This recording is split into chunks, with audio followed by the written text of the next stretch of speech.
بسم اللہ الرحمن الرحیم۔ السلام علیکم ناظرین۔ مصر میں بہت ہی خوبصورت اور گھنا جنگل تھا۔ گھنے جنگل کے درمیان سرسبز جگہ تھی جہاں چند خیمے نصب کیے گئے تھے اور خیموں کے درمیان بھیڑیے کی کھال سے بنائی گئی ایک خوبصورت قالین بچھی ہوئی تھی۔ اس قالین پر دنیا کا عظیم سلطان اور بہادر جنگجو سلطان صلاح الدین ایوبی رحمۃ اللہ علیہ بھی بیٹھا تھا، جس میں آپ کے ساتھ آپ کے کماندار اور آپ کا قریبی ساتھی علی بن سفیان بھی موجود تھا۔ سلطان صلاح الدین ایوبی نے علی بن سفیان سے کہا، اے علی، مصر کا سلطان بننے کے بعد دشمن آرام سے نہیں بیٹھیں گے اور دشمن میری سلطنت کو کمزور کرنے کے لیے ہر حربہ استعمال کرے گا۔ سلطان نے علی بن سفیان سے کہا، اے علی، تم آنے والے وقت میں مصر کی سلطنت کو لاحق ہونے والے خطرات کے بارے میں ایک فہرست تیار کرو اور وہ فہرست مجھے دے دو تاکہ ہم ان خطرات سے نمٹنے کے لیے بروقت اقدامات کر سکیں۔ علی بن سفیان جرگہ سے چلا گیا اور چند لمحوں کے بعد واپس آیا اور سلطان کے سامنے ایک فہرست یعنی ایک ورقہ رکھ دیا۔ شاید وہ فہرست سلطان کے لیے بہت اہم تھی اور مشہور کتاب سلطان کی عظیم کارنامے میں لکھا گیا ہے کہ وہ فہرست سلطان صلاح الدین ایوبی رحمۃ اللہ علیہ کی فتوحات کی بڑی بنیاد تھی۔ سلطان صلاح الدین ایوبی نے اپنے سامنے وہ ورق رکھا اور اس کو بڑے غور سے پڑھنے لگا، اور فہرست میں ان تمام قلعوں کے نام موجود تھے جن میں سلطان کے خلاف بغاوت شروع ہو سکتی تھی۔ اچانک سلطان پڑھتا پڑھتا بڑا پریشان ہو گیا۔ سلطان کے چہرے کے تاثرات دیکھ کر علی بن سفیان آپ کے قریب آیا اور پوچھا، حضور، آخر اس ورق میں آپ نے کیا دیکھ لیا جس کو دیکھ کر آپ کی پریشانی اتنی بڑھ گئی؟ تو سلطان صلاح الدین ایوبی نے ایک لفظ پر ہاتھ رکھا۔ علی بن سفیان نے وہ لفظ دیکھا تو وہاں ایک قلعے کا نام لکھا تھا اور وہ قلعہ ننگینا ماریوس کا قلعہ تھا۔ سلطان نے کہا کہ مصر کے ارد گرد پہاڑی سلسلوں میں جتنے بھی قلعے ہیں، ان تمام قلعوں میں ایک قلعہ خاص ہے۔ اس قلعے کے بارے میں نے اس وقت بھی سن رکھا تھا جب میرے چچا شیر کوہ سلطان نور الدین زنگی کے پاس کماندار ہوا کرتے تھے۔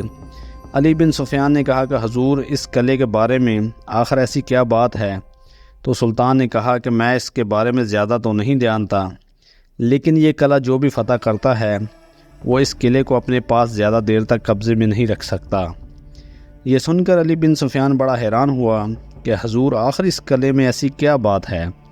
سلطان نے علی بن سفیان کو حکم دیا کہ اپنے چند جاسوس بھیجو جو اس قلعے میں خفیہ طریقے سے داخل ہو جائیں اور اس قلعے کی ایک اہم خبر مجھے چاہیے۔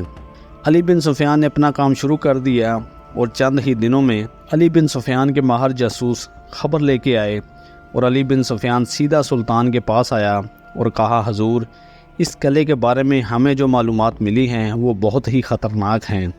سلطان نے کہا، آخر اس قلعے میں ایسی کیا بات ہے؟ علی بن سفیان نے کہا، حضور، اس قلعے کے بارے میں خبر ملی ہے کہ اس قلعے کو آج تک جس نے بھی فتح کیا وہ زیادہ دن تک زندہ نہیں رہ سکا۔ جو بھی سلطان، جو بھی بادشاہ اس قلعے کو فتح کرتا ہے وہ چند ہی دنوں میں وہ بادشاہ اسی قلعے میں مر جاتا ہے اور اس کی فوج قلعہ چھوڑ کر بھاگ جاتی ہے۔ حتیٰ کہ اس قلعے کی کئی بار تلاشی لی گئی، تمام سپاہی، تمام محافظ اس بادشاہ کو اپنے ہوتے ہوئے، لیکن ان تمام سپاہیوں اور بادشاہ کے ہوتے ہوئے اس قلعے میں کوئی ایسی چیز موجود ہے جو بادشاہوں کے قتل کی وجہ بنتی ہے۔ یہ سن کر سلطان صلاح الدین ایوبی بڑا پریشان ہوا اور کہا، اے علی، دوسرے بادشاہوں کی طرح یہ قلعہ ہمارے لیے بھی بہت خطرناک ثابت ہو سکتا ہے۔ اب میرا اگلا مقصد یہی قلعہ ہے۔ ہم اس قلعے کو سب سے پہلے فتح کریں اور اس کے پیچھے چھپے راز کو فاش کریں گے، کیونکہ مجھے شک نہیں بلکہ میں پورے وثوق سے یہ کہہ سکتا ہوں کہ اس قلعے کے اندر کوئی ایسا راز چھپا ہوا ہے کہ آج تک کوئی بھی بادشاہ اس راز سے پردہ نہیں اٹھا سکا۔ آخر اس قلعے میں ایسا کیا ہوتا ہے کہ چند دنوں میں بادشاہ کا قتل ہو جاتا ہے اور سپاہی فتح کیا ہوا قلعہ چھوڑ کر بھاگ جاتے ہیں، اور اس کے پیچھے بہت بڑا راز ہے اور یہ راز اس قلعے کو فتح کرنے کے بعد ہی پتہ چلے گا۔ علی بن سفیان نے سلطان کو کہا، حضور، ایسا خطرہ مول لینے کی ضرورت نہیں۔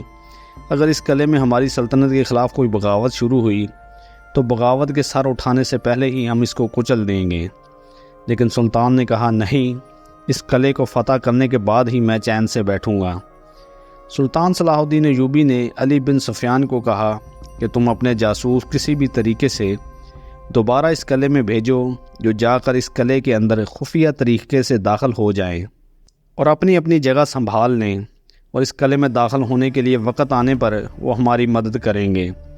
علی بن سفیان سلطان کو منع کرتا رہا، لیکن سلطان معظم وہ قلعہ بہت خطرناک اور پراسرار ہے، اس کو فتح کرنے میں جان بھی جا سکتی ہے، لیکن سلطان اپنی بات پر باضد رہا اور علی بن سفیان کو حکم دے دیا۔ چند دنوں کے بعد سلطان صلاح الدین ایوبی رحمۃ اللہ علیہ اپنا لشکر لے کر اس قلعے میں حملہ آور ہو گیا، اور علی بن سفیان کے بھیجے ہوئے جاسوسوں کی مدد سے سلطان بآسانی اس قلعے کے اندر داخل ہو گیا اور اس قلعے کو فتح کر لیا۔ قلعے کو فتح کرنے کے بعد سلطان صلاح الدین ایوبی نے علی بن سفیان کو کہا کہ اپنے بہترین سپاہی قلعے کی حفاظت پر مامور کر دو، اور آج رات میں اس قلعے کے اندر گزاروں گا اور اس رات سے پردہ اٹھاؤں گا کہ آخر اپنے محافظوں کے باوجود بادشاہ قتل کیوں ہو جاتے ہیں۔ علی بن سفیان نے پھر کہا، حضور میں یہاں رکنے کے لیے تیار ہوں، آپ اپنی قیامگاہ میں واپس چلے جائیں۔ لیکن سلطان نے کہا، اس رات سے میں خود پردہ اٹھاؤں گا۔ سلطان صلاح الدین ایوبی قلعے کے مرکزی کمرے کے اندر آرام کرنے چلا گیا۔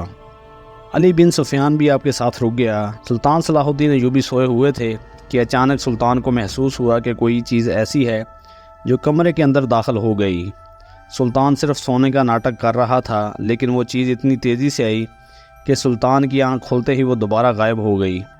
اب سلطان نے دوبارہ سونے کا ناٹک کیا تو چند لمحوں کے بعد دوبارہ کوئی انسان یا کوئی ایسی چیز کمرے کے اندر داخل ہو گئی۔